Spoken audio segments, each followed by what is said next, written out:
Hi అండి, welcome to my channel.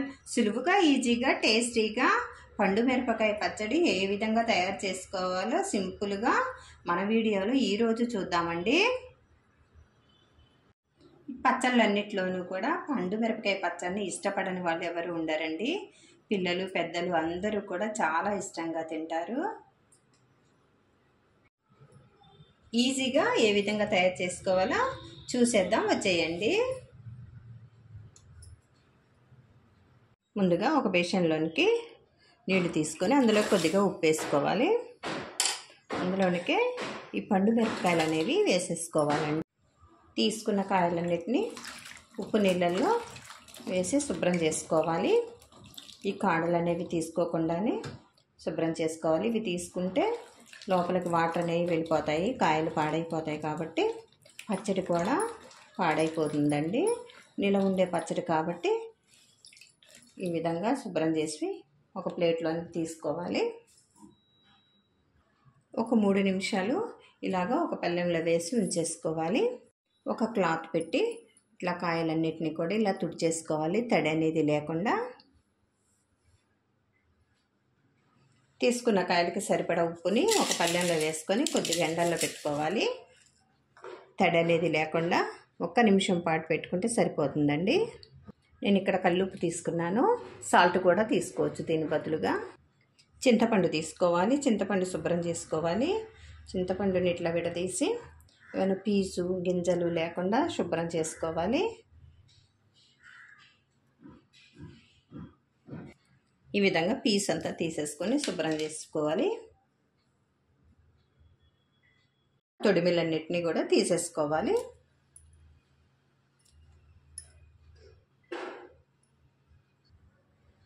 Stove వెలిగించుకొని మూకుడు పెట్టేసుకోవాలి.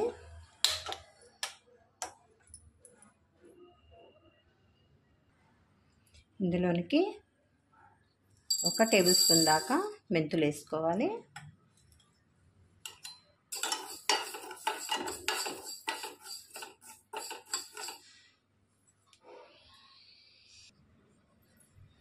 మెంతులు అనేవి దోరగా వేయించుకోవాలండి. ఎక్కువ వేయించుకున్నా కూడా చేదొస్తాయి, అలాగని సరిపడా వేయించుకోకపోయినా కూడా చేదనిపిస్తాయండి. దోరగా వేయించుకుంటే చేదు అనేది రావండి, మంచి ఫ్లేవర్ కూడా వస్తుంది. ఇందులోనికి 1 స్పూనుడు ఆవాలు వేసుకోవాలి. బాగా వేయించేసుకోవాలి.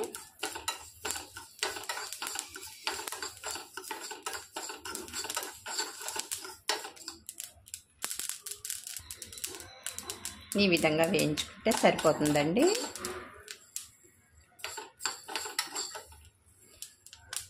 స్టవ్ ఆఫ్ చేసుకొని చల్లార్చుకోవాలి.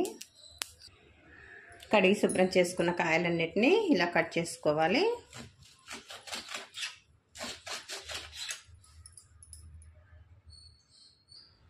ఇలా కట్ చేసుకున్న మిరపకాయలన్నిటినీ ఒక జార్లో వేసుకొని ఉప్పు చేర్చుకొని బరకగా పట్టేసుకోవాలి. ఈ విధంగా మిక్సీ పట్టేసుకోవాలి.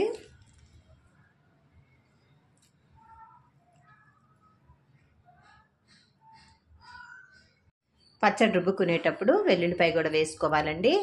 వెల్లుల్లిపాయ వేసుకోవటం వలన చాలా మంచి వాసన వచ్చిందండి. పచ్చడి చాలా టేస్ట్ ఉండిద్ది కూడాను. ఈ విధంగా రుబ్బుకుంటే సరిపోతుందండి. కొద్దిగా మెత్తగా కావాలనుకున్న వాళ్ళు కూడా అలా కూడా పట్టేసుకోవచ్చు. ఇలా ఉంటే మాత్రం తినడానికి కూడా చాలా టేస్ట్ ఉండిద్ది, చూడటానికి కూడా చాలా బాగుండిద్దండి.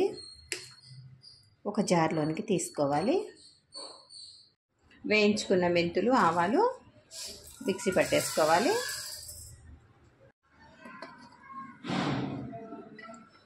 ఈ విధంగా పొడి చేసేసుకోవాలి. ఇలా మెత్తగా పొడి చేసేసుకొని ఈ పొడి పచ్చళ్ళలో కలిపేసుకోవాలండి. వేసేసుకోవాలి. వేసి మొత్తం కలిపేసుకోవాలి.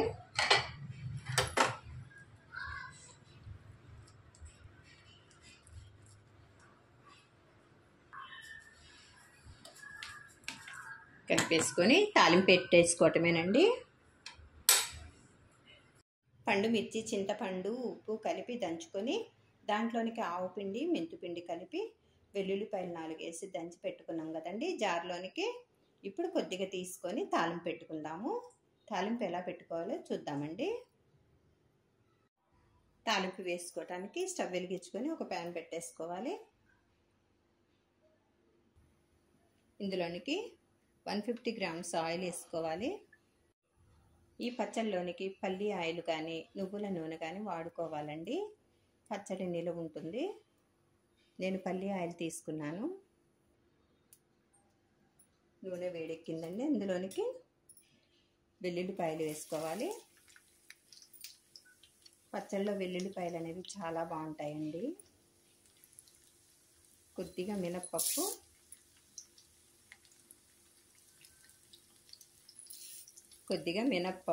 కొద్దిగా శనగపప్పు వేసుకొని వేయించుకోవాలి.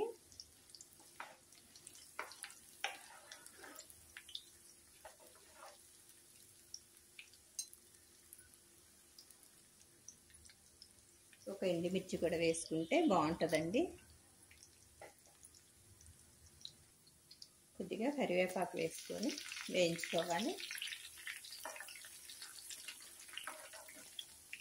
ఈ పచ్చడికి తాలింపు అండి మరింత టేస్ట్ని పెంచుద్ది. బాగా వేయించేసుకోకూడదండి. ఇట్లా పప్పులు ఇట్లాగా వేగితే సరిపోతుంది. స్టవ్ ఆఫ్ చేసేసుకోవాలి. తాలింపుకి నూనె ఎక్కువ ఉంటే బాగుంటుందండి. పూర్తిగా చల్లార్చుకొని పచ్చళ్ళలో కలిపేసుకోవాలి. ఇందులోనికి కొద్దిగా ఇంగువ చేర్చుకోవాలి. ఇంగువ ఈ మాత్రం వేసుకుంటే సరిపోతుంది. ఇంగువ వేసుకోవటం వలన పచ్చడి అనేది టేస్ట్ ఇంకా మరింత ఎక్కువ అయ్యిద్దండి. మంచి టేస్ట్ వచ్చింది. ఫ్లేవర్ కూడా చాలా బాగుండిద్దండి.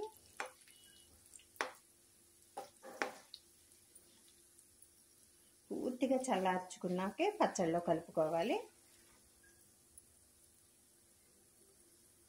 పూర్తిగా చల్లారబెట్టుకున్న తాలింపుని పచ్చళ్ళలోనికి వేసేసుకోవాలి.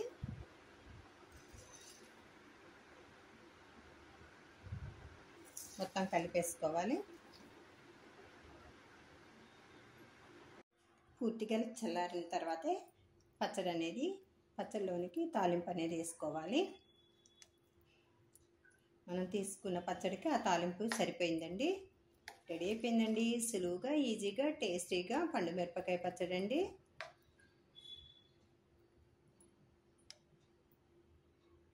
రెడీ అయిపోయిందండి. సులువుగా, ఈజీగా, టేస్టీగా పండు మిరపకాయ పచ్చడి అండి. ఈ పచ్చడి వేడివేడి అన్నంలో కానీ చల్లారాక కానీ చాలా టేస్ట్ ఉండిద్దండి. ఈ పచ్చడిలోనికి కొద్దిగా పల్లి ఆయిల్ వేసుకొని తింటే చాలా అద్దిరిపోతుందండి టేస్ట్ అనేది. మీరు తప్పకుండా ట్రై చేసి చూడండి. ఎలా వచ్చిందో కామెంట్ చేయండి. మరిన్ని టేస్టీ రెసిపీస్ కోసం అంజు రుచులు ఛానల్ని సబ్స్క్రైబ్ చేసుకోవటం మర్చిపోవద్దండి. Thanks for watching. బాయ్ అండి.